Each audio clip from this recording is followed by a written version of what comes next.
Palavra do Senhor em Lucas 10, 25 ao 37 diz assim: certa ocasião se levantou um doutor da lei para experimentar Jesus e lhe disse: mestre, o que farei eu para herdar a vida eterna? Perguntou-lhe Jesus: como está escrito na lei? Como lês tu? Respondeu aquele homem: amarás o Senhor o teu Deus de todo o seu coração, de toda a tua alma, de todas as tuas forças, de todo o teu entendimento, e ao teu próximo como a ti mesmo. Tornou-lhe Jesus: respondeste bem, faze isto e viverá. Ele, porém, querendo justificar-se, perguntou a Jesus: mas quem é o meu próximo? Jesus, prosseguindo, disse: um homem descia de Jerusalém a Jericó e caiu nas mãos de salteadores, os quais despojaram-lhe todo e espancando retiraram, deixando-o meio morto no caminho. Casualmente descia pelo mesmo caminho certo sacerdote e vendo passou de largo. De igual modo também veio um levita, chegou àquele lugar, viu e passou de largo. Mas um samaritano que ia de viagem chegou perto dele e vendo encheu-se de compaixão. Aproximando então, atou-lhe ou colocou ataduras em suas feridas, deitando nelas azeite e vinho, e pondo sobre a sua cavalgadura, o levou para uma estalagem e cuidou dele. No dia seguinte tirou 2 denários e deu aos hospedeiros e disse-lhes: cuida dele, e tudo o que gastares a mais eu te pagarei quando voltar. Qual, pois, desses 3 te parece ter sido próximo daquele que caiu nas mãos dos salteadores? Respondeu o doutor da lei: aquele que usou de misericórdia para com ele. E disse-lhe, pois, Jesus: vá e faça o mesmo. Feche os seus olhos, curve a sua cabeça. Senhor Jesus, em primeiro lugar eu peço que o Senhor traga paz ao coração dos teus filhos. Traga paz aos nossos corações. Deus, toda preocupação, tudo aquilo que faz a mente do teu servo devagar no momento que a tua palavra está sendo ministrada, tudo aquilo que tenta tirar a sua atenção, tudo aquilo que normalmente faz com que ele não retenha a tua palavra, agora seja repreendido. Que toda a incredulidade seja tirada dos teus servos. Em nome de Jesus eu peço, Deus, que todo desânimo físico, todo cansaço físico, todo desânimo espiritual, todo ceticismo também seja arrancado dos teus filhos. Libera os nossos corações e o nosso entendimento para compreendermos plenamente a tua palavra, e que esta palavra possa ser, ó Deus, como uma semente fértil em um coração, que possa reproduzir esta palavra bons frutos, que nós possamos aplicar esta palavra, que esta palavra seja diretiva, reveladora, e a palavra, Deus, que hoje ministrada aos nossos corações possa nos levar uma vida de propósito do Senhor. Deus, em nome de Jesus eu peço, desperta os corações de bons samaritanos aqui, desperta a compaixão pelas almas e nos permita viver o pleno propósito do Senhor neste lugar. Em nome de Jesus eu oro, e aquele que concorda diga amém. Amém, queridos. E nessa conferência, amados, nós já compreendemos que Deus tem conquistas físicas, materiais para nós. Nós já compreendemos que Deus tem conquistas para a nossa vida espiritual. Mas nós precisamos entender, Rodrigo, que existem também conquistas que muitas vezes nós não valorizamos, que são conquistas espirituais para o reino de Deus. O problema é que infelizmente nós vivemos, Valdir, em uma sociedade pós-moderna. E o que significa uma sociedade pós-moderna? É que nessa sociedade, Renan, pós-moderna, nós hoje estamos mais preocupados conosco do que com os outros. Nós vivemos infelizmente um tempo onde nós somos egoístas e nós olhamos apenas para o nosso próprio umbigo. Nós vivemos em uma sociedade, Denis, em que nós olhamos, ouvimos um barulho na rua, mora-se em um apartamento, em um prédio, ouve-se, pastor Amari, um barulho na rua, abre-se a janela, é uma mulher gritando, vê homens mexendo com essa mulher, tentando assaltá-la, tentando espancá-la, e nós olhamos bem, e não é ninguém da nossa família, a gente fecha a janela e volta a dormir e diz assim: eu não vou me envolver. Nós vivemos hoje numa sociedade, infelizmente, onde nós vemos as pessoas hoje apanhando na rua, sabendo que podemos pelo menos amenizar aquela situação, e nós atravessamos. Talvez um ou outro aqui levante a mão e diga: eu não faço isso, mas Malu, a grande maioria infelizmente vive assim. Nós vivemos em uma sociedade onde nós entramos dentro de um elevador, amados, moramos em um prédio de apartamentos ou trabalhamos em um prédio comercial, onde nós encontramos as mesmas pessoas todos os dias ou quase todos os dias. E nós entramos nesse elevador e conseguimos abaixar a cabeça para não cumprimentar ninguém. Ou pior, se esse elevador tem um espelho, a gente vira para o elevador e fica olhando para a gente mesmo, de tão egoísta que nós somos. É verdade ou não é? É verdade. Uma sociedade que ela não está preocupada com o próximo. O modernismo, ele tem nos tirado a compaixão pelas pessoas.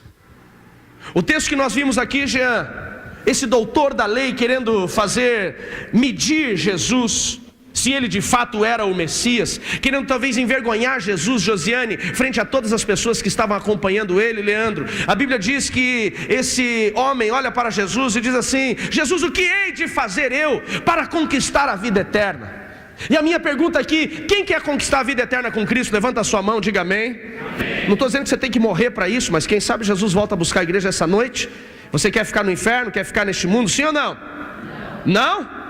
Não, claro que não. Então, mais uma vez, quem quer conquistar a vida eterna, levanta a sua mão e diga glória a Deus. Inclusive, quinta-feira, às 20 horas, terceira semana da nossa escola de Apocalipse. Quem veio quinta-feira, foi bom ou não foi, gente? Deus falou muito ao nosso coração. Tem muita gente que não entende nada, não sabe nada sobre o arrebatamento, por isso que tem medo. Venha, não falte nessa quinta-feira. E nós estamos falando exatamente sobre o que? Sobre eternidade, sobre estar ao lado do Senhor Jesus na eternidade. E a minha pergunta é a mesma daquele homem: o que nós precisamos fazer para conquistar a eternidade com Cristo? Esse homem queria saber. Independente de qual era a motivação do coração dele, Fran, se era para tentar envergonhar Jesus, ou Ronald, ele de fato queria saber qual era o objetivo dele, né? O que ele precisava fazer, aliás, para ter a vida eterna. A Bíblia diz que Jesus olha para ele e diz: o que você acha que você tem que fazer? Porque Jesus conhecia o coração dele. Vanessa, aquele homem era um homem que já tinha ouvido Jesus, e ele sabia que Jesus tinha resumido os 10 mandamentos em 2 sós, em um dos seus sermões. E Jesus diz, se você quer cumprir a lei, se você quer cumprir a lei mosaica, quer cumprir os 10 mandamentos, resume-se tudo em 2. O primeiro: ama a Deus acima de todas as coisas. O segundo: ama o teu próximo como a você mesmo. Agora, amados, amar o próximo como a nós mesmos não é o próximo que dorme junto com você, meu irmão. Porque amar a sua esposa, amar o seu esposo é fácil, salvo algumas exceções, né? Às vezes o irmão fica meio complicado, né? Mas é fácil amar. Como é que eu não vou amar minha esposa? Suporta o meu mau humor, Mazinho. Suporta, né, as minhas falhas. Suporta os meus agitos. Amados, casar comigo é uma prova. Ela vive a prova da vida dela.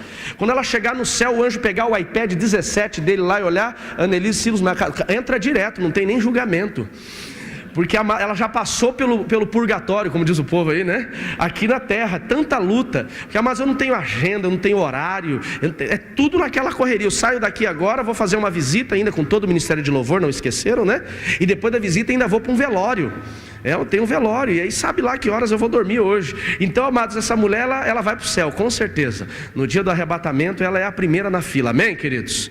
Ajuda a pastora aí, por favor. E aí, voltando aqui, amados, amar quem dorme ao nosso lado. Amar filho, amados. Como é que a gente não vai amar filho? A gente sabe dar o melhor para os nossos filhos e quer dar o melhor para os nossos filhos, sim ou não? Não é esse próximo, amados. Porque amar o próximo da sua família, até bandido ama, até estuprador ama, pedófilo ama, até assassino ama o próximo. Você pega um dos piores homens que passou por este mundo, infelizmente, chamado Pablo Escobar. Pablo Escobar foi o maior traficante do mundo.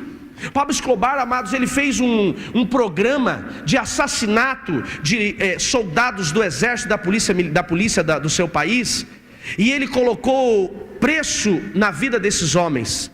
Então, se ele fosse um soldado, Bruno, olha que coisa triste, era $50 mil. Se fosse um sargento, $70 mil. Se fosse um tenente, era $100 mil.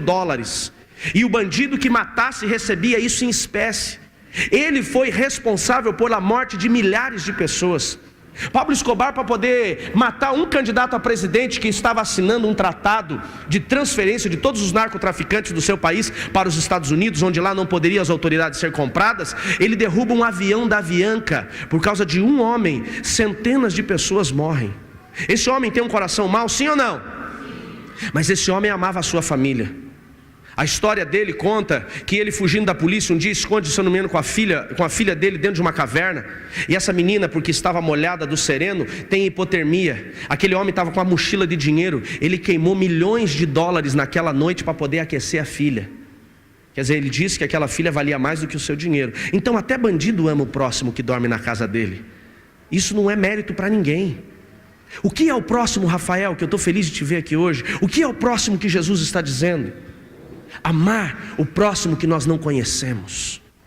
A Bíblia diz que aquele samaritano, ele teve compaixão, irmão Luiz. Sabe o que está faltando para nós hoje, Márcio? É compaixão pelas pessoas. Infelizmente, Sandro, nós vemos as pessoas perecendo e nós não temos mais compaixão. Eu não tenho nada contra, tá a Águida aqui, que ela é uma protetora de animais, eu amo a Águida, e eu não tenho nada contra a pessoa que cuida dos animais, mas eu estou dizendo que hoje, infelizmente, as pessoas, elas dão mais atenção para animais do que para pessoas, é verdade ou não é? A Águida conversava comigo e ela disse: pastor, eu cuido dos animais, mas eu também cuido de pessoas. Ela leva marmita para as pessoas que estão na rua, e a Águida não é daquela que tira foto de quem está na rua para ficar postando em Facebook. Ela simplesmente derrama o coração. Isso é o que? Compaixão. Mas pessoas como a Águida são poucas hoje, porque a nossa vida, Mari, é muito corrida. Hoje nós vemos crianças na rua, amados, de 12, 13 anos se prostituindo, meninas com 12, 13 anos se prostituindo. E quando nós vemos uma situação dessa passando, se você quiser provar isso, passa pelas ruas do centro de Curitiba, mas nos cantos, nos becos, você vai ver isso. Aí nós olhamos para uma menina como essa e nós dizemos o quê? É uma desavergonhada, é uma sem vergonha, porque desde cedo já começou nesta vida de safadeza, mas nós não sabemos o histórico que vem dessa criança. A grande maioria dessas meninas que estão se prostituindo foram abusadas sexualmente quando ainda eram crianças. Elas foram jogadas nessa vida, mas nós não temos compaixão. Nós vemos pessoas sofrendo hoje, infelizmente, tantas coisas que estão destruindo a nossa sociedade, e nós julgamos, mas não conseguimos derramar o nosso coração. Diga comigo: Jesus, gera compaixão em mim. Nós precisamos aprender a amar e ter compaixão das pessoas. Precisamos entender, amados, que o nosso coração talvez tenha sido falho. E não pense que apenas vir à igreja todas as semanas, ter uma Bíblia grande na sua casa e fazer uma oração de vez em quando vai gerar a vida eterna. Para gerarmos a vida eterna e termos um tempo de conquista da nossa salvação, nós precisamos fazer aquilo que Jesus falou: ama ao teu próximo como a ti mesmo. Feche os seus olhos, coloca a mão no seu coração e diga: Deus, me ensina a amar o meu próximo, aquele que eu não conheço, que não mora na minha casa, mas que passa por necessidades, como a mim mesmo, como os meus filhos. Amar o meu próximo como se fosse da minha família. Desperta em mim, Jesus, isto. Falta isso, Robson. Falta isso. Se nós queremos ser uma igreja que cumpre o propósito do Senhor, nós precisamos começar a falar do amor de Deus para todos os necessitados. E para compreendermos isso, Claudinha, e para aquele homem compreender isso, a Bíblia diz que Davi contou uma história. E eu gosto muito do coração do Davi, eu tenho aprendido muito com o Davi. Eu digo que o Davi, ele é a parte, não é para fazer moral com ele, mas eu digo que o Davi, ele é a minha parte emocional, né? O Davi é meu amigo, e às vezes o Davi, ele é o nosso líder de ministério de ação social, é um ministério para nós. E o Davi, às vezes, ele me ensina a ser pastor, é impressionante isso, né?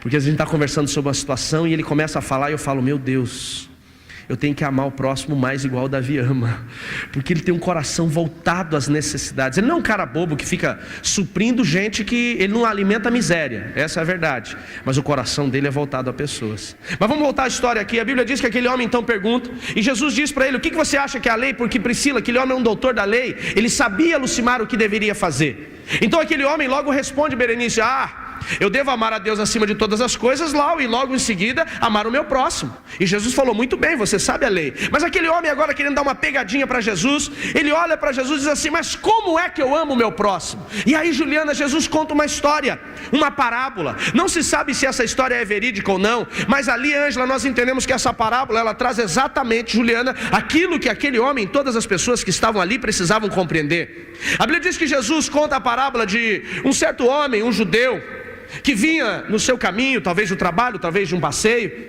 e ao passar por um lugar escuro, perigoso, onde não tinha autoridade, não tinha segurança, bandidos, salteadores o encontraram, e aqueles bandidos o espancaram, arrancaram as suas roupas, tomaram tudo o que ele tinha, e a Bíblia diz que o deixaram quase morto. suas feridas abertas, aquele homem talvez quase que agonizando. Enquanto aquele homem, irmão João, estava à beira do caminho, a Bíblia diz, Jesus diz, que veio um sacerdote. Vamos comparar esse sacerdote com um pastor. E aquele pastor passou por aquele caminho. E quando ele estava no caminho, ele viu aquele homem, que não era um homem que estava alcoolizado, porque era visível as suas feridas. Ele presta atenção nas feridas daquele homem, vê que aquele homem está agonizando. Ele vê, Joe, que aquele homem tinha necessidades. Mas a Bíblia diz, Lu, que aquele homem, sacerdote, que deveria cuidar de pessoas, ao ver aquele homem ferido, não o ajuda, mas passa de largo. O que é passar de largo? É atravessar a rua, é passar longe, pastor Daniel. A Bíblia diz que aquele homem que tem o papel, quantos entendem que pastor tem o papel de cuidar de pessoas? Diga amém. Amém. Esse é o papel do pastor. Aquele homem vê uma pessoa necessitada e não cuida. Por que aquele sacerdote, por que aquele pastor Elton não cuidou daquele homem necessitado? Amados, nós talvez aqui, eu como pastor, deveria até defender a minha classe. Eu poderia dar aqui várias desculpas, Elaine. Ele não cuidou porque a agenda dele é cheia, Sebastião. A agenda do pastor sempre é cheia. O pastor marca 6 aconselhamentos e faz 8. Marca 2 visitas e sempre faz 3, 4. Vai no hospital, como eu fui esses dias, fui fazer uma visita no hospital, e o rapaz da Angelina Caron falou para mim, pastor, o senhor tem 10 minutos. E eu entrei no quarto, e foi um segurança comigo. Orei pela senhora que estava, que a filha pediu para a gente interceder por ela, ungir aquela senhora. Quando eu terminei a orar por ela, uma outra senhora do lado falou assim, pastor, o senhor ora por mim? Eu olhei para o segurança fez assim, falei, amém. Orei por ela. Quando eu estava terminando, a outra já veio e já ficou do ladinho assim já, né? Eu olhei para ele, ele falou ok. E eu orei por ela. E eu olhando no relógio, tinha mais 2 minutos. Tipo oração relâmpago. Senhor Jesus, abençoa a cura em nome de Jesus, amém. Vamos para a próxima, né? Para variar, mas tinha 6 mulheres naquele quarto. Eu orei pelas 6. Quando eu estava orando pela 6ª, eu me empolguei um pouquinho na minha oração. Alguém do quarto ao lado ouviu. Quando eu saí na porta, já tinha mais 6 esperando. E eu olhei para o segurança falou, pastor, o senhor me derruba. Eu falei, é rapidinho, eu não posso ir embora sem o povo esperando. Como é que eu vou como pastor deixar isso? E amados, eu orei pelaquela ala inteira, pela misericórdia do Senhor. Aí até pelo segurança eu orei no final da visita. Falei, depois eu vou ter um problema com o diretor, não vamos nunca mais me deixar ali. Mas amados, a agenda de pastor é assim, você controla uma coisa e vem outra. Talvez aquele sacerdote estava atrasado, Wagner. Eu não vou julgá-lo, mas independente dele estar atrasado ou não, ele não cumpriu o seu papel. A Bíblia diz que ele vai embora. Aquele homem continua ferido, Raquel, continua machucado. Então, Neinha, vem um levita, vem um músico, um ministro de louvor. Só gente Só gente de nível na igreja, né? O pastor, o levita. E o levita quando passa, talvez com o violão nas costas, atrasado para o culto, o pastor já foi, o levita não chegou. Normalmente o pastor pode atrasar, o levita é primeiro, né? E aquele levita passa e ele vê, Felipe, aquele homem machucado. Talvez ele preste atenção que aquele homem está agonizando. Talvez aquele homem está gemendo de dor, Rony. Mas Sandra, ele também não faz nada. A Bíblia diz que ele passa ao largo. Ele se desvia, talvez ele pula o corpo daquele homem machucado, mas ele continua para o seu papel, para a sua função. Ele não está com o seu coração voltado àquela pessoa. Aqui nós não temos levitas assim, amém, queridos? E nem pastores, amém? Amém. Mas aqueles 2 homens falharam. Nós precisamos entender, amados, que pessoas, elas são mais importantes do que a agenda. Elas são mais importantes do que coisas. Mas hoje nós temos colocado agenda e coisas estamos colocando agenda e coisas à frente de pessoas. Existem 2 princípios aqui, Naya, que nós precisamos entender. 2 princípios bíblicos que Jesus ensinou constantemente aos seus discípulos. O primeiro princípio, amados, é que esses homens não cumpriram. É que pessoas, elas sempre vão ser mais importantes do que programas, são mais importantes do que coisas, são mais importantes do que finanças, são mais importantes do que objetos. O sacerdote e o levita, eles se preocuparam talvez mais com a sua agenda, mais com o seu programa, e elas deixaram aquelas pessoas ali. Hoje nós vivemos em um mundo pós-moderno, como eu falei, onde vivemos do particularismo. O que é o particularismo? É uma filosofia de vida, onde eu sou o mais importante. Eu só vou ajudar a Tamires se eu tiver benefícios. E se não tiver benefícios, por que eu vou ajudá-la, Diego? Perda de tempo. Nós vivemos em uma filosofia, amados, onde eu preciso sempre ter algum tipo de resultado.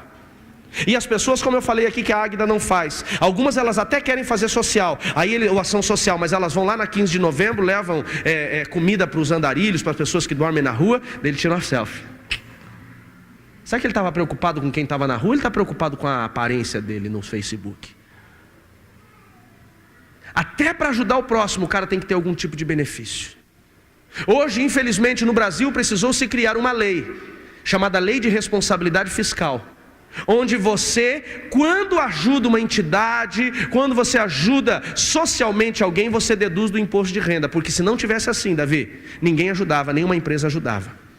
Nos Estados Unidos, amados, essa lei, ela nunca chamou a atenção dos grandes empresários. Por quê? Porque eles sempre tiveram como princípio ajudar o próximo, ter compaixão do próximo. Nós precisamos ter lei, onde nós tenhamos resultados, benefícios. É por isso que muitas pessoas, Karina, não saem do lugar, elas não rompem, as coisas não acontecem para elas. Por quê? Porque o coração delas está preso nelas mesmos. Paulo diz assim em uma das cartas para Timóteo: o grande problema dos fins dos tempos é que os homens serão amantes de si mesmo. Tem gente que ele consegue abandonar filhos, pais. Sabia que hoje mesmo existem muitos pais que não receberam uma ligação de Feliz Dia dos Pais? Pessoas que conseguem abandonar a família por causa de coisas, por causa de agenda. Pastor, minha vida é uma correria, pastor. Eu não consegui dar atenção para os meus filhos. Eu não consegui. Sabia que tem muitos jovens ricos hoje que estão na cocaína, que estão nas drogas, porque o pai estava querendo conquistar muitas coisas, Alex, mas não conquistou o coração dos filhos? Cuidado, precisamos ter compaixão. O segundo princípio, amados, que nós entendemos nesse texto: o primeiro, que as coisas não podem estar acima de pessoas. O segundo, não viva em função de aprovação de pessoas, mas sim viva em função da aprovação de Deus. Repetindo, não viva em função de aprovação de pessoas, mas viva em função de aprovação de Deus. Talvez Pierre, aquele sacerdote, aquele levita, estavam atrasados para o culto, estavam atrasados para uma reunião ministerial, estavam atrasados para um tempo de aconselhamento. Talvez aquele sacerdote tinha lá 300, 400 pessoas esperando por ele, e Charles, ele não poderia deixar essas pessoas esperando, porque se ele se atrasasse, o que diriam dele, Anne? Pastor irresponsável. O levita não chegou no horário do culto, que responsabilidade é essa? Então ele abandona aquele homem, Sandro, ali na beira do caminho, Karine, porque ele estava preocupado com pessoas. Como as pessoas iriam vê-lo, Jane? Amados, nós vivemos muito em função disso. Nós não fazemos, nós não agimos porque nós estamos preocupados com o que as pessoas vão ver. O que no Facebook vão falar de mim? Como é que eu vou fazer isso e as pessoas vão me julgar? Pare de se preocupar com as pessoas e comece a se preocupar com Deus. Deus precisa estar acima de qualquer pessoa, amém, queridos? A sua aprovação não tem que ser de homens, a sua aprovação tem que ser divina. É Ele quem tem que nos aprovar. Amados, por muito tempo eu tentei, e às vezes até eu me pego nisso, Marineuza, tentando ser aprovado por pessoas. E esses dias Deus falou muito sério comigo, Ronald. Ele diz assim: você está pregando o meu evangelho, você está fazendo a minha obra por minha causa ou por causa de pessoas? Eu falei: Deus, as pessoas precisam de pastoreio. Ele falou: delas eu cuido. Começa a fazer a minha vontade, que delas eu cuido. Não esteja preocupado com números. Deus falou isso comigo. Pare de se preocupar com números. Davi se preocupou fazer um censo em Israel, e ele passou por uma destruição e morte do seu povo, porque ele pecou quando ele deixou de confiar no Senhor. Não busque a aprovação de homens, busque a aprovação de Deus. Não quer dizer que você tem que sair um grosso agora batendo em todo mundo, não é isso, tá? Por favor. Mas que o seu coração esteja primeiro voltado ao Senhor, amém, queridos? E aí, para nós encerrarmos, queridos, nós encontramos um terceiro homem. O primeiro, quem foi que passou por aquele homem? Vamos lá, o sacerdote, pastor, 1, 2, 3 e... Segundo que passou por aquele grupo, por aquele homem. Vamos de novo, também desorganizado, e eu que desorganizei. 1, 2, 3, o primeiro que passou foi o sacerdote. O segundo que passou foi o... E o terceiro? Samaritano. Agora, amados, por que o samaritano, ele é apresentado por Jesus dessa forma? Veio um sacerdote, veio um levita e veio um samaritano. Por que Jesus, quando ele está à beira daquele poço de Jacó, uma mulher está tirando água nega, e a Bíblia diz que Jesus olhou para aquela mulher e diz assim: me dá um pouco de água para beber. E pastora Leia, aquela mulher olha para ele e diz assim: mas tu não és judeu? Por que me pedes água para beber? Por que nós vemos essa rejeição do judeu para com o samaritano e esta inimizade do samaritano para com o judeu? Eu quero rapidamente explicar isso para vocês, que às vezes nós não entendemos. Quando Nabucodonosor invadiu Israel, Judá, devastou a cidade, destruiu os muros, colocou o templo em ruínas, a Bíblia diz que ele levou os homens fortes, mulheres fortes para trabalharem como escravos e deixou na terra apenas velhos, crianças e pessoas que tinham deficiências. Então aquela terra fica devastada, fica abandonada. E claro, uma terra abandonada pode ser um lugar de invasão. Então Nabucodonosor, isso era a cultura dos grandes povos conquistadores da época, Mazinho. A Bíblia diz que então aqueles babilônios, eles pegam povos de outras nações, amorreus, jabuseus, povos que moravam em outros lugares que eles tinham invadido, e trazem essas pessoas, Mari, para morarem na cidade de Samaria. E aqueles homens de outras cidades gentios que o judeu não deveria, Jefferson, se envolver, começam agora a coabitar com os homens e mulheres judeus, e começa a nascer uma nova linguagem que não era, entre aspas, um sangue puro, Lorena. Contamina-se aquele povo. Agora, por que os grandes dominadores faziam isso? Porque, Rose, ao trazer um gentio para morar perto do judeu ou de uma grande nação, ele traz uma outra cultura, elisa uma outra religião, e começa a enfraquecer a cultura, começa a enfraquecer a religião, começa a enfraquecer o exército. Era uma forma de fazer esse povo quase que acabar.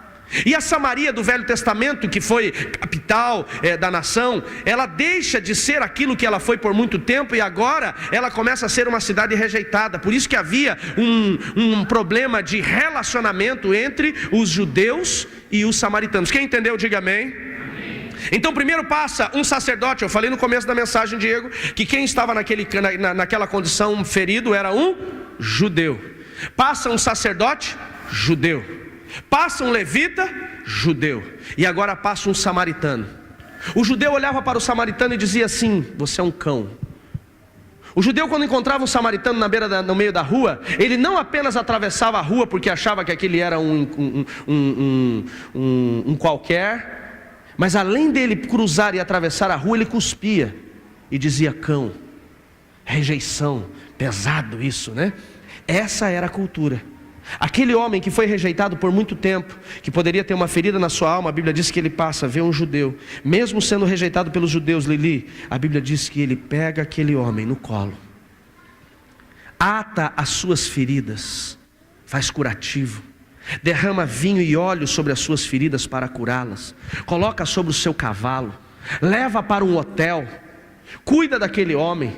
Precisa voltar para a sua viagem, Andressa, então chama o gerente do hotel e diz assim: cuida dele para mim, compra remédio, dá injeção, antibióticos, tudo o que ele precisar. Está aqui 2 denários. 2 denários era muito dinheiro na época, mas ele diz ainda lá: se faltar, por favor, põe na minha conta que quando eu passar aqui, eu te pago. Esse homem foi bom, sim ou não? Sim. A Bíblia diz que ele teve compaixão. Precisamos parar de ser religiosos. O sacerdote e o levita viviam apenas de religiosidade aqui, garganta. Tem muita gente que vive hoje, Robson, de garganta. Somebody love. Tem muito crente que é igual político, vive só de discurso. Vamos amar as ovelhas do reino, mas ele não consegue tirar a camisa, a blusa para dar para uma pessoa passando frio na rua. Ele não consegue abrir a casa dele para receber uma célula. Ele não tem coragem de ser um líder de célula para amar e cuidar de pessoas. Ele não consegue nem ser membro de uma célula para poder levar um amigo dele para a célula. E ele diz que quer amar os outros. Nós precisamos entender, amados, se nós vivemos de discurso ou temos vida que adora a Deus. Quem está me entendendo, diga amém. Amém. Samuel, esse homem não vivia de discurso. Esse homem não faz selfie com o rapaz machucado. Ele não posta no diário de Jerusalém ou da Samaria. Ele simplesmente cuida. Precisamos ser samaritanos. E como que nós podemos ser samaritanos, pastor? Em primeiro lugar, deixando de ser religiosos, viver uma mentira e viver uma verdade. Todos os dias, Andressa, nós encontramos pessoas que estão falando das suas dificuldades para nós. É ou não é, Alexandra? Quantas vezes, Eliane, as pessoas vão bater no portão da sua casa, pedindo oração para você? Quantas vezes, Ana, lá no restaurante, as pessoas, sabendo que você é cristã, começam a tirar, entre aspas, o teu tempo de trabalho para poder falar? Amados, eu sou pastor há 10 anos. A minha agenda de aconselhamento é de pelo menos de terça a sexta, entre 6 a 8 aconselhamentos. Tem gente que entra, Marcelo, no meu gabinete, e eu não aconselho nada.